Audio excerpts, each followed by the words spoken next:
गण गणपताय नमः। जय श्री कृष्ण। ओम नमः शिवाय। नमस्कार प्रिय भक्तगणों, स्वागत है आप सभी के हमारे YouTube चैनल लक्ष्मी ज्ञान गंगा में। प्रिय भक्तों, आज हम श्रवण करेंगे बहुला चतुर्थी, जिसे हम बहुला गणेश भी कहते हैं। यह कथा बहुला गाय माता, गणेश जी और भगवान श्री कृष्ण जी की बड़ी ही दुर्लभ कथा है। आज के दिन जो भी इस कथा को सुनता है उसे गौ माता, गणेश जी और भगवान कृष्ण के साथ साथ धन की देवी माता लक्ष्मी की विशेष कृपा प्राप्त होती है। समस्त देवता प्रसन्न होते हैं, क्योंकि गौ माता में 33 कोटि देवी देवता का वास होता है। इस व्रत को करने तथा कथा को सुनने से संतान सुख की प्राप्ति होती है, सूनी गोद भर जाती है, संतान पर आने वाले संकट कट जाते हैं, लक्ष्मी की प्राप्ति होती है, घर में रिद्धि सिद्धि का वास होता है, सारे विघ्न दूर हो जाते हैं, भाग्य के द्वार खुलते हैं, घर में सुख समृद्धि का वास होता है। तो आप भी सभी भक्तगण इस मनोकामना पूर्ण करने वाली कथा को पूरा और प्रसन्नचित मन से सुनिएगा। तो चलिए सुनते हैं आज की यह पावन पुण्य फलदायी कथा। प्रेम से बोले जय श्री गणेश, जय हो गौ माता। पौराणिक ग्रंथों के अनुसार श्री कृष्ण जी की लीलाओं को देखने के लिए बहुला गाय के रूप में नंद जी की गौशाला में प्रवेश किया। श्री कृष्ण जी को यह गाय बहुत पसंद आई। वे हमेशा उनके साथ समय बिताते थे। बहुला गाय का एक बछड़ा भी था। जब बहुला चरने के लिए जाती तब वह उसको याद करता था। बहुला गौ माता अपने बछड़े पुत्र से बहुत प्रेम करती थी। एक बार जब बहुला गाय चरने के लिए जंगल में गई, चरते चरते वह आगे निकल गई और वह रास्ता भटक गई। चरते चरते वे एक विशाल पहाड़ी के पास जा पहुंची, जिसके पास एक विशाल गुफा थी। बहुला गाय अनजाने में ही उस विशाल गुफा के अंदर प्रवेश कर जाती है। दरअसल उस गुफा में बहुत ही मनोरम और हरी हरी मुलायम घास थी, जिसे खाते हुए बहुला गाय को पता ही नहीं चला और वह गलती से गुफा के अंदर चली जाती है। अब क्या था, उस गुफा के अंदर एक विशाल शेर मौजूद था। शेर उस गाय को देखते ही बहुत खुश हो गया और उसको अपना शिकार बनाने के लिए सोचने लगा। यह देखकर वह बेचारी बहुला गाय सहम गई, डर के मारे थर थर कांपने लगी और बहुला गाय को अपने बछड़े का ख्याल आ रहा था। जैसे ही शेर उसकी ओर आगे बढ़ा, गाय ने उससे बोला कि वह उसे अभी न खाए, घर में उसका बछड़ा भूखा है, उसे दूध पिलाकर वह वापस आ जाएगी। अभी उसका बछड़ा बहुत छोटा है, वह मेरा प्रतिदिन प्रतीक्षा करता है और मैं भी अपने पुत्र से अत्यधिक प्रेम करती हूँ। इसी कारण मुझ पर कृपा करो, मुझे आप अपना आहार मत बनाओ। यह सुनकर शेर ने कहा, हे गाय, तुम्हें क्या मैं मूर्ख दिखता हूँ? हम मांस खाने वाले पशु हैं। मैं इस समय बहुत भूखा हूँ, भूख के मारे मेरे प्राण निकले जा रहे हैं। यदि मैं तुम्हें नहीं खाऊंगा तो मेरे प्राण निकल जाएंगे। तो बताओ, कोई अपने सामने अपना आहार देखे और उसे न खाए, ऐसा कैसे हो सकता है? हे गाय, तुम कुछ भी कहो, लेकिन मुझे बहुत ज्यादा भूख लगी है और मैं तुम्हें अपना आहार बनाऊंगा। गाय ने कहा कि हे व्याध, आप मुझ पर कृपा करें। मेरा पुत्र बहुत छोटा है, मेरी प्रतीक्षा कर रहा होगा, मेरे बिना अश्रु बहा रहा होगा। अगर आपको मुझको खाना है, आपको अपना पेट भरना है तो ठीक है। मैं अंतिम बार अपने पुत्र को दूध पिलाना चाहती हूँ, उसे लाड प्यार करना चाहती हूँ और मैं उसे अपने सखियों को सौंप करके मैं आपके पास चली आऊंगी और आप मुझे खाकर अपने भूख मिटा लेना। यह सुनकर उस शेर ने कहा कि हे गाय, मैं तुम्हारी बातों पर कैसे यकीन करूं? बताओ, मैं तुम पर कैसे विश्वास करूं? भला कोई मृत्यु से बचकर जाता है तो वापस मृत्यु के द्वार पर क्यों आएगा? नहीं गाय, मुझे तुम पर बिल्कुल भी विश्वास नहीं है, अतः मैं तुम्हें अभी के अभी तत्पश्चात खाना चाहता हूँ। अब शेर की बात सुनकर गाय ने कहा, हे व्याध, यदि तुम्हें मेरे ऊपर विश्वास नहीं है तो ठीक है। अगर मैंने अपने वचनों का पालन नहीं किया, यदि मैं वापस नहीं आई तो मुझे संसार का समस्त पाप लगे। संसार का जितना भी बड़ा पाप है वह सारे के सारे मुझे लगे। हे सिंह, तुम मेरी बात मानो, मैं तुम्हें आश्वासन देती हूँ। मैं अपने बच्चे की शपथ लेती हूँ और इस पूरे ब्रह्मांड की शपथ लेकर कहती हूँ, यदि मैं अपने बच्चे को दूध पिलाने के बाद वापस नहीं आई तो मुझे संसार का समस्त दुख मिले और मुझे नरक में जाना पड़े। यह सुनकर उस शेर को यकीन हो गया कि यह गाय सत्य बोल रही है, वह अपने वचनों का पालन करेगी।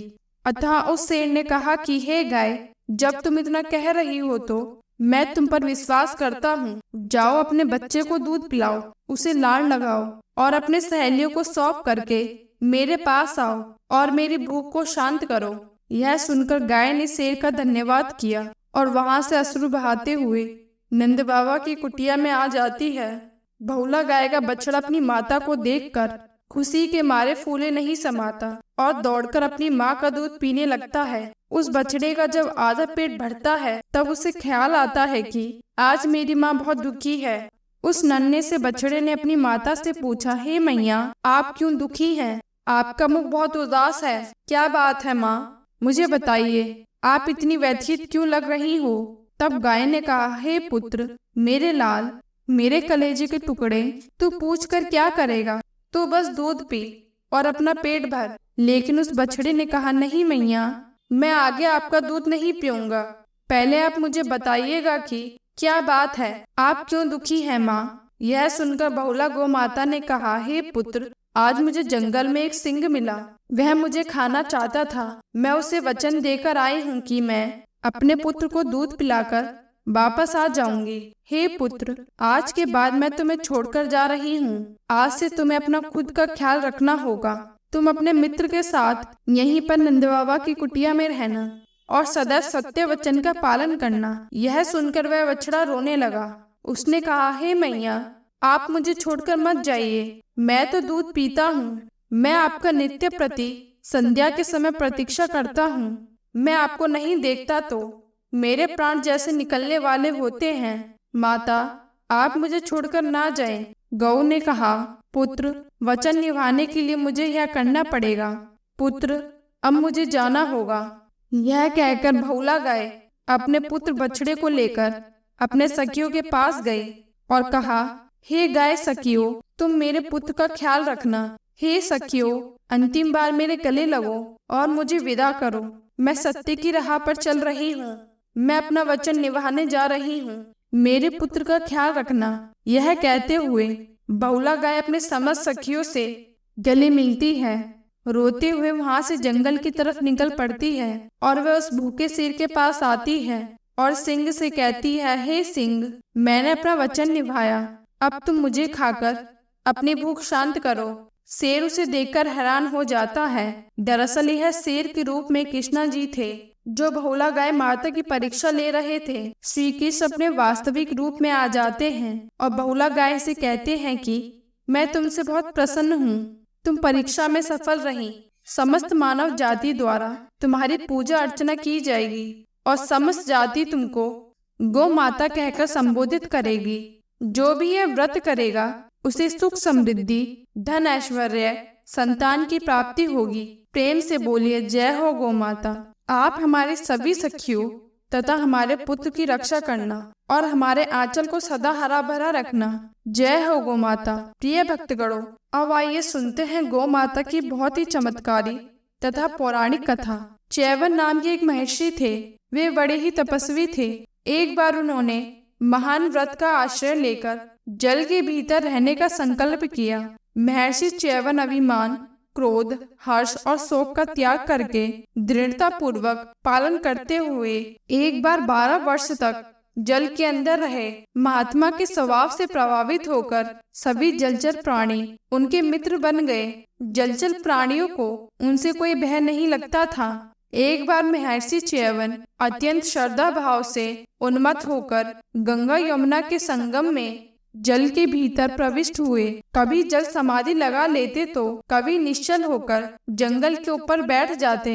इस प्रकार व्रत अनुष्ठान करते करते बहुत समय व्यतीत हो गया। एक दिन कुछ मल्लाह मछलियों को पकड़ने की इच्छा से हाथ में जाल लिए उस स्थान पर आए जहाँ महर्षि चैवन जल समाधि लगाए हुए थे।